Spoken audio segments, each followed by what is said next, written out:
So, the next one, as has been mentioned, is the monomyth. How many of you guys are familiar with the monomyth? We also call it the hero's journey. More hands went up on that. Hero's journey is a circular storytelling methodology in which this was described by many writers. Joseph Campbell is the most famous, but certainly not the first or even really the best, who talked about this. It goes back to Greek times, and the concept for this one is viewing a story as a circle. This one, you start off with the hero in a place of ignorance. Someone else is probably going to be able to do this better than I am because my hero's journey, I'm going to need refreshers. But somewhere along the way, he meets the impact character. The impact character is the one who usually extends the call to arms. And then the impact character leaves. Usually they are killed. You said Joseph Campbell was not necessarily the best. Is there another book or any? You would have to go to the folklorists. They just tell me Campbell isn't the best because Campbell wasn't good at citing resources, doing citations and things. A lot of my folklore teachers didn't really like Campbell because of that, because he did a good job of describing, but he didn't credit other people. And he then became like the big famous one for this when it was more of a body of work, is what I've been told. I don't know that. I read Here of the Thousand Faces, and I thought it was a very useful book. We'll talk about the foibles with it. But someone might be able to Google this and find out where I'm missing. But impact character, call to arms, impact character leaves, things go wrong, and we have what we call the belly of the well, or the descent into the underworld.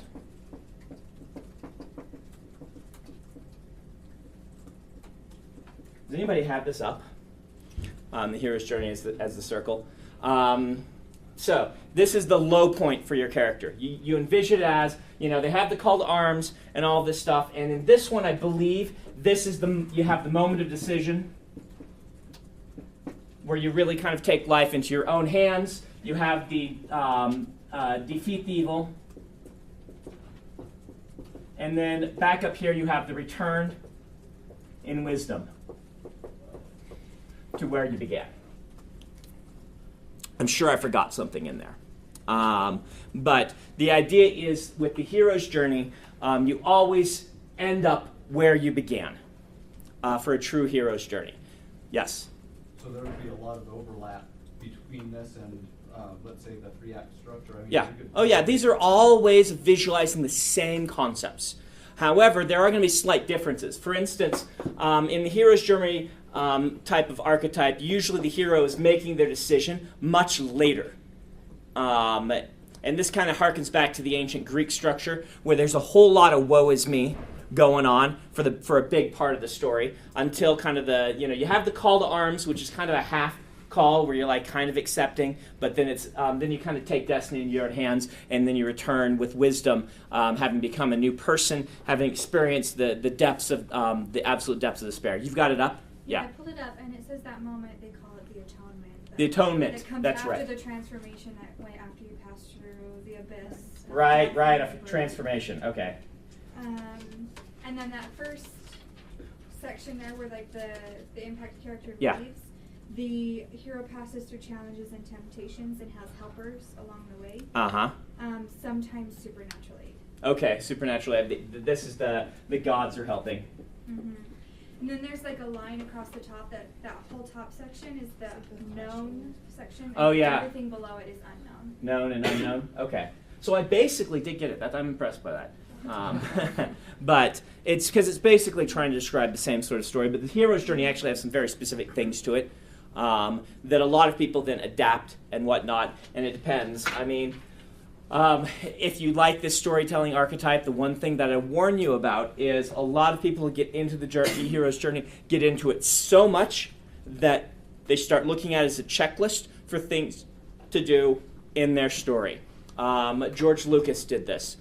Joseph Campbell was a mentor of George Lucas's, and George Lucas actually did a series of PBS specials talking about the hero's journey. Joseph Campbell did one, and then George Lucas did like the follow-up. Very deeply his student, like He talks about this a lot, and the original Star Wars movies kept left out some of the things for the hero's journey, and so you'll notice in the prequels him trying to better align himself to the hero's journey. For instance, the virgin birth is a big part of the hero's journey and didn't exist in Star Wars until the new Star Wars movies came out, where he wanted it, and I felt it was shoehorned in. It didn't fit the story he was telling, but he felt like, I need this because this is part of the true hero's journey, and so he put it in.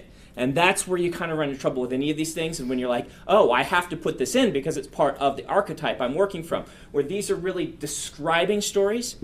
You get that concept that Joseph Campbell described what a lot of stories had and brought together all the elements that were popular in a lot of them, but none of those stories had each of these elements. And so if you try to write a story making sure you hit each point on these elements, instead your framework becomes too rigid, and you're using something that was used to describe a story to then write your own story, and so you're making a copy of a copy, rather than using this to inform you and help you develop your own story more fully. And that's a thin line to walk, but I think it's an important one to be aware of. Anyone else have anything to say on the hero's journey, or any questions? It can be really useful, yeah. So, sorry. Yeah. On the first one that you talked about, kind of Yeah. this one, but it's a little harder to describe. Like, when I'm thinking of introducing like characters, when you should have most of your characters introduced is probably Act 1. Yeah, you can still introduce some characters in Act 2, but you basically most of them by Act 1, and this certainly At by least the before descent, that, you yeah. should have all of your main players in place. Can you go into a little bit more detail with the known and the unknown, and how ignorance at the beginning, I mean... Oh wait, these are yours. I can throw you one anyway. That was not bad. Yeah. Well, the concept of the hero's journey is really is about information. It's about the growth of a hero from innocent to wise, to the point that there's almost an implication that the impact character, that the hero is becoming the impact character. The impact character, by the way, is a screenwriting term of you usually have when you tell a story, you will often have an ignorant character beginning your story, and someone will come into it who is kind of the one who changes that person's life dramatically. Yes? I think Aragon is a really transparent example of this, where it's obvious to see. Right, the hero's journey, yeah. And there are a lot, I mean, there's nothing wrong with that, but yeah, that is, the hero's journey is pretty visible, but that's, so is it in Star Wars. Star Wars, it's really quite obvious with the hero's journey, and he makes it more and more obvious as the series goes along, to its detriment, I think. Yeah. Also, one thing that I just remember hearing about this and the end of Act 2 is usually... There you go. Oh. Yes, I caught it. Okay. Is that, like, the hero is supposed to, like, think they're actually going to win, like, right before they hit the belly of the whale? Is that... Right, that's common. Like, Yeah, and then they fall further than ever. Yeah, you don't have to do that, but it certainly is a good plot archetype. Yes, we've got this. It's kind of the calm before the storm.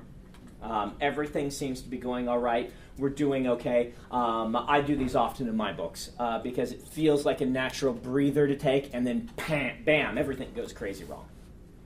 My question is, how you talk, obviously we don't follow these strictly, because often as I read a story, Yeah. I get bothered when it's like, oh, he's a poor orphan farm boy raised by some not family member who bad things happen, he goes off on a mystical adventure. It happens in like so many Yes. novels that it gets boring. Mhm. So I was just kind of curious as to, do you purposely try to deviate from this sort of I hero's do. journey? And like, in what sort of ways do you try to do that?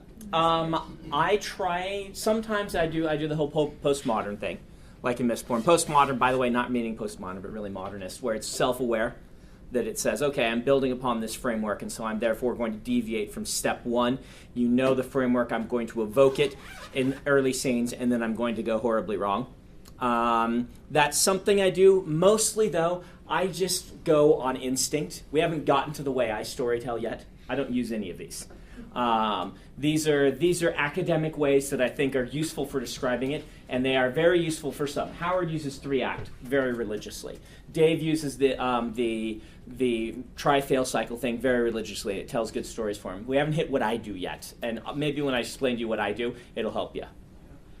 Maybe I should just wait for you to kind of explain Yeah. everything, but I mean, I'm really looking like, how do you know when you've got this great plot? Is it you just really enjoy reading it yourself? Yeah, I'll tell you about that. I'll tell you how I view it, and that might help you. But all right, we'll go on, and then maybe at the end we'll have more questions after I've kind of described mine. By the way, Orson Scott Card has a great one called the Mice Quotient. Have any of you guys read Mice Quotient? I will just send you to do it. Mice is milieu, idea, character, event. Am I right? And you can read his essays on it. I can't do it justice in this amount of time, though. We did a Writing Excuses where Mary explained it quite well. But Mice Quotient is you decide for a given scene or novel or short story whether it's a milieu, which is his word to make it fit the acronym, which means setting. A setting story, a character story, an event story, or an idea story, and you then begin by leading with that character, if it's a character story, and then you end with that character's change. That's what the hero's journey basically is. But for science fiction, you lead with an idea, and you end the story when the idea has, what is it? I didn't even know Mice that well. But anyway, go read it. It's worth looking at. I should be better at mice than I am, but I've never... It took me a long time to wrap my head around mice, and I still don't quite have it. If I sat down with it, I could figure it out.